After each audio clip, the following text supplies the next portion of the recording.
Mr. Dutton, you were just critical of the fact that if the referendum gets up, the Prime Minister will start designing the model on Monday. You'll also have a seat at that table. Are you saying that you as a coalition leader or the coalition in general is not going to want to take part in designing the voice and perhaps dealing with some of the concerns you have around the model? Well, Claire, we accept the outcome of the Australian people. We live in a democracy and we'll respect the outcome of the vote. But note this important point. This bipartisan sort of kumbaya moment that the Prime Minister speaks of, that some within the media are captured by, is actually skewed in the government's favour. It's a committee where the government has the numbers. So we can express a view in the committee if this committee's to take place, but nothing we say has the chance of getting up. And that's exactly a repeat of the process in relation to the legislation that facilitated the referendum question being put to the Australian people. Keith Woolahan and our other colleagues were on that committee, but not one recommendation from the Liberal Party was picked up by the Prime Minister. So I think you should be asking the Prime Minister the question today, if that committee is to be formed as a result of a yes vote being successful, if that's what happens on Saturday, will there be equal numbers on the committee, not this stacked arrangement, and not a stacked arrangement which includes the Labor Party and the Green Teals and the Greens, right? They all vote as a bloc.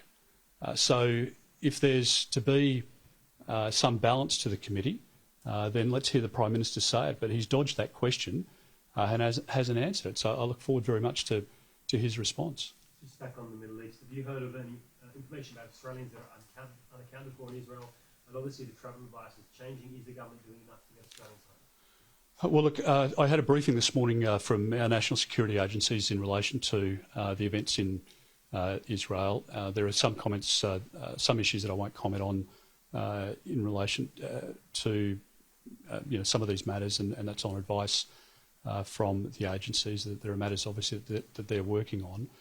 I will say this, though. I find it remarkable that the Prime Minister hasn't held a national security meeting yet. I mean, the threat to people of Jewish faith in our country is very real. There are stories coming out of Jewish communities where they're telling their kids not to wear their school uniforms in public. Now imagine if we had to go home and tell our kids that because you could be associated with the local Catholic church or school, or because you've got a Lutheran school uniform on, or because you've got a state school uniform on, whatever it might be. That's the environment in which our Jewish community is living in our country at the moment. Now, I find it quite remarkable that the Prime Minister hasn't held a formal meeting of the National Security Committee to discuss these very important matters, to discuss the domestic threat level, to look at ways in which they can de-escalate some of the scenes that we saw or prevent those gatherings from taking place in the first instance. The Prime Minister hasn't spoken to any of the community leaders he met with at the Lakemba Mosque in relation to the voice only a matter of days ago. And the Prime Minister should be giving assurances to the Jewish community that everything is possible, is being done to protect those places of worship, the synagogues, to protect the schools and the other places where people of Jewish faith might gather. I think this is a really serious concern, and having sat on the National Security Committee under different Prime Ministers over a long period of time, I find it quite astounding and probably without precedent that after an incident like this, the National Security Committee wouldn't have met to talk about our own equities within the region, to talk about the threats as they might manifest here. What happens if, as Hamas is threatening at the moment, there are beheadings or some of the hostages are killed? What ramification will that have here? But the Prime Minister needs to stand up and lead this country. And it's clear to a lot of Australians he just doesn't get across the detail. And when he does make a decision, he makes the wrong one. Yes. Landmarks lit up for Israel overnight. Is this appropriate, and do we appear to be taking sides? I think it's absolutely appropriate, and I applaud the decision makers for doing that, because as we've seen it in Germany, as we've seen the Eiffel Tower overnight, people are gathering in their thousands to pay respect to those who are lost. Anybody who seeks to try and compare Israel to Hamas here and somehow there's a moral equivalence, it's completely wrong thinking. What we're seeing here, as I said earlier, is not a rudimentary incursion across a border by an individual and a matter that's dealt with. This is a terrorist attack. These people were driven into the desert and they were slaughtered. Over 260 people who had been to a music festival. Can you imagine what would have happened in the aftermath of 9/11 if there had been demonstrations in the United States or in Europe or elsewhere where ISIL sympathisers or friends or gatherers around the cause of Saddam Hussein or twisted ideologies otherwise had have been cheering for the deaths and celebrating the deaths of American citizens and other nationals who were killed in the Twin Towers attack. It's unimaginable.